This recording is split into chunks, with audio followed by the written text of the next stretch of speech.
বৃষ্টিতে জলাবদ্ধতা আর খানাখদ্দে ভরপুর বরিশাল নগরীর বেশিরভাগ সড়ক।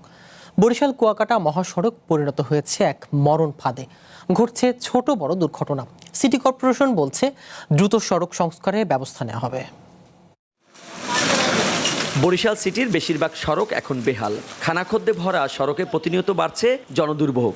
প্রায় প্রতিদিনই ঘটছে ছোট বড় দুর্ঘটনা। সাম্প্রতিক বৃষ্টি জলাবদ্ধতায় অবস্থা আরও ভয়াবহ। নগরীর প্রধান প্রধান সড়কগুলো দিন দিন বিপজ্জনক হয়ে উঠেছে। বরিশাল কুয়াকাটা মহাসড়কে গাড়ি চলাচলে হিমশিম পোহাতে হচ্ছে চালকদের। একই অবস্থা বরিশাল শেরি বাংলা মেডিকেল কলেজ হাসপাতালের সামনের সড়ক। সব মিলিয়ে চলাচলের অনুপযোগী নগরীর বেশিরভাগ সড়ক। এতে প্রতিনিয়ত দুর্ভোগ পোহাতে হচ্ছে নগরবাসীর। এই যে ভাঙ্গাচুরা, আমরা রুগী লইয়া গাড়ি লইয়া বাইরে যেতে পারি না, সম্পূর্ণ রোডে ভাঙ্গাচুরা। বাচ্চা নিয়ে যে চলবো সেটা অবস্থা নাই এখন। বাচ্চা যে কোনো মুহূর্তে দুর্ঘটনার শিকার হতে পারে। এত রুগীর খুব অসুবিধা হয়, জাকায় অনেক রুগীর শ্বাসও চলে যায়, যে রাস্তার অবস্থা খারাপ। রুগী পড়িয়ে যায়, রিক্সায় উঠতে পারে না, রিক্সায় উঠতে চায় না কেউ। বরিশাল নগরীর নথুল্লাবাদ ও রূপাতলী বাস স্ট্যান্ড। প্রতিদিন দেশের বিভিন্ন রুটেই যাতায়াত করে বহু যানবাহন।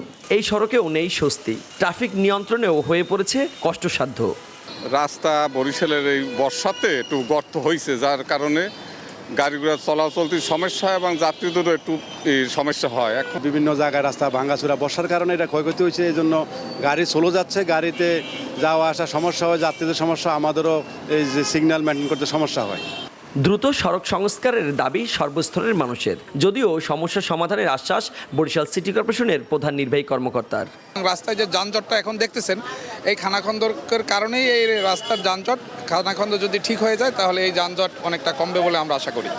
প্রতি বছরেই 6 মাস পর আমরা তালিকা এই যে টেন্ডার দিই, ওই টেন্ডারে আমরা যে সর্বশেষ 263 কোটি টাকার একটা টেন্ডার দেওয়া হয়েছে। আমরা কাজ প্রায় শেষের দিকে, এটা দিলে আমরা ওয়ার্ক অর্ডার দিলে কাজ আবার নতুন শুরু। তখন হয়তো আপনার ঘর বা আশেপাশে যেতে অনেকগুলো দেখবেন যে কাজ শুরু হয়ে গেছে।